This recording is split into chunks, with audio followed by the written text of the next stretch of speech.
My dear friends, my dear masters and my dear God's,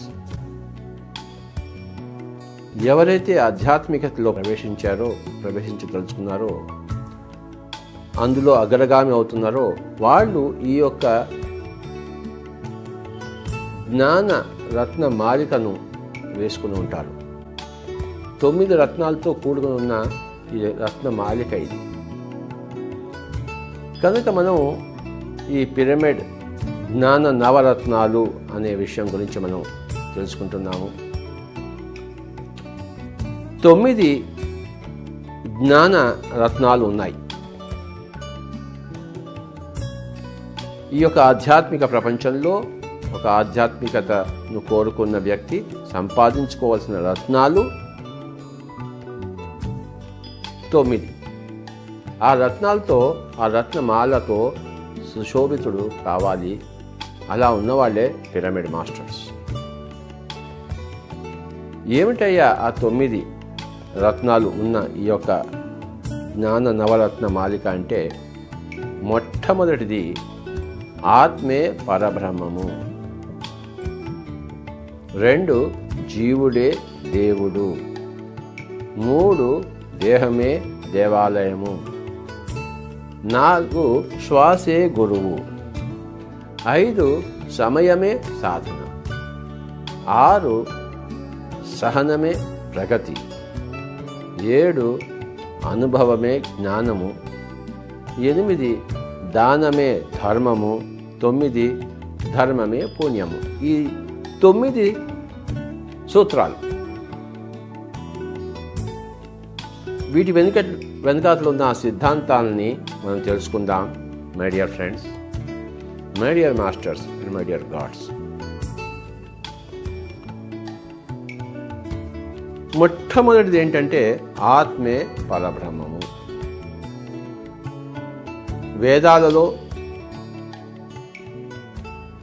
మహావాక్యాలను ఉన్నాయి. అహం బ్రహ్మాస్మి, తత్వమసి శ్వేతకేతో, అయమాత్మా బ్రహ్మ, ప్రజ్ఞానం బ్రహ్మ. ఈ 4టిని మహావాక్యాలు అంటారు. అంటే గొప్ప సిద్ధాంతాలు. మొట్టమొదటి ఏంటంటే అహం బ్రహ్మాస్మి. బ్రహ్మ అంటే ఏమిటి? బ్రహ్మము అంటే సృష్టికి ఆధారభూతమైన మూల చైతన్యం, విరాట్ మూల చైతన్యమును మనం బ్రహ్మము అంటాం. అహం అంటే సంస్కృతంలో నేను, అహం బ్రహ్మాస్మి అంటే నేను ఆ మూల చైతన్యాన్ని. ఆ మూల చైతన్యం యొక్క శకలమే ఈ నేను. ఆ మూల చైతన్యంలోని ఒకానొక బిందువే నేను. ఈ నేను అనేది అదే. చూసారా? ఇది మహావాక్యాలన్నిట్లో మొట్టమొదటి మహావాక్యం. వేదాల్లో 4 మహావాక్యాలు ఉన్నాయి. అహం బ్రహ్మాస్మి, తత్వమసి, అయమాత్మా బ్రహ్మ, ప్రజ్ఞానం బ్రహ్మ. ఈ 4ట్లో కూడాను మొట్టమొదటిది ఋగ్వేదంలోంచి అహం బ్రహ్మాస్మి అంటే తెలుగులో మనం ఏం చెప్పుకున్నామంటే ఆత్మే పరబ్రహ్మ. ఏదైతే నేను నేను నేను నేను అంటున్నానో, అహం అహం అహం అహం అని చెప్పేసి, ఆ నేను అనేది పరబ్రహ్మ. ఘటాకాశానికి చితాకాశానికి తేడా లేదంటే, ఈ ఘటాకాశం అనేది నేను, చితాకాశం అనేది బ్రహ్మం. ఒక కుండ ఉంది, ఇలా ఉంటుంది కుండ. ఈ కుండ లోపల ఉన్న ఆకాశం మనం ఏమంటామంటే ఘట ఆకాశం అంటాం. బయట ఉన్నదాన్ని చిదాకాశం అంటాం. కనుక ఈ లోపల ఉన్న ఆకాశమే బయట ఉన్న ఆకాశం, తేడా లేదు కదా. చూశారా? కనుక ఈ అహం అనేది ఘటాకాశం అయితే బ్రహ్మం అనేది చిదాకాశం. కనుక ఈ ఘటాకాశమే చిదాకాశం. ఆత్మే పరబ్రహ్మము, స్పేస్. ఈ ఖాళీయే ఆ ఖాళీ, ఈ శూన్యమే ఆ శూన్యము, ఈ నేనే ఆ నేను, ఈ చైతన్యమే ఆ చైతన్యము, ఒకటే. కనుక మై డియర్ ఫ్రెండ్స్, కనుక ఈ వేదాంత గ్రంథాలు చదివిన వాళ్ళందరికీ ఇది చాలా ఈజీగా అర్థమవుతుంది. ఇది పుస్తకపరంగా గ్రంథపరంగా అర్థం చేసుకున్న వాళ్ళు మరి వాళ్ళు ఆ యొక్క వేదాంత మూర్తులు కనుక. అయితే ఆ వేదాల్లో చెప్పిన ఋషులు వాళ్ళు అనుభవమూర్తులు. వాళ్ళు తాము ధ్యానం చేసి చేసి చేసి చేసి చేసి చేసి చేసి అనుభవంతో ఆ చిదాకాశమే ఈ ఘటాకాశం అని తెలుసుకున్నారు. అనుభవంతో చెప్పిన మాటలను క్రోడీకరించినప్పుడు ఆ యొక్క అక్షరాలను చదివి అవి అర్థం చేసుకున్నప్పుడు సిద్ధాంతపరంగా అర్థం చేసుకున్న వాళ్ళు వేదాంతమూర్తులు. అనుభవపూర్వకంగా అర్థం చేసుకున్న వాళ్ళైతే యోగమూర్తులు. పిరమిడ్ మాస్టర్లు అందరూ కూడాను యోగమూర్తులు. పుస్తకం చదివి అర్థం చేసుకోలేదు, తాము ధ్యానం చేసి చక్కగా అనుభవం తెచ్చుకున్నవాళ్ళు. ఎలాగైతే ఉపనిషత్ కర్తలు వేద ఋషులు ఏ విధంగా అయితే తమ మనసును కట్టడి చేసుకుని తమ నేనుని ఖాళీ చేసుకుని ఏ అయితే అనుభవాన్ని పొందారో దానినే పిరమిడ్ మాస్టర్స్ అందరూ కూడా పొందినవాళ్ళు.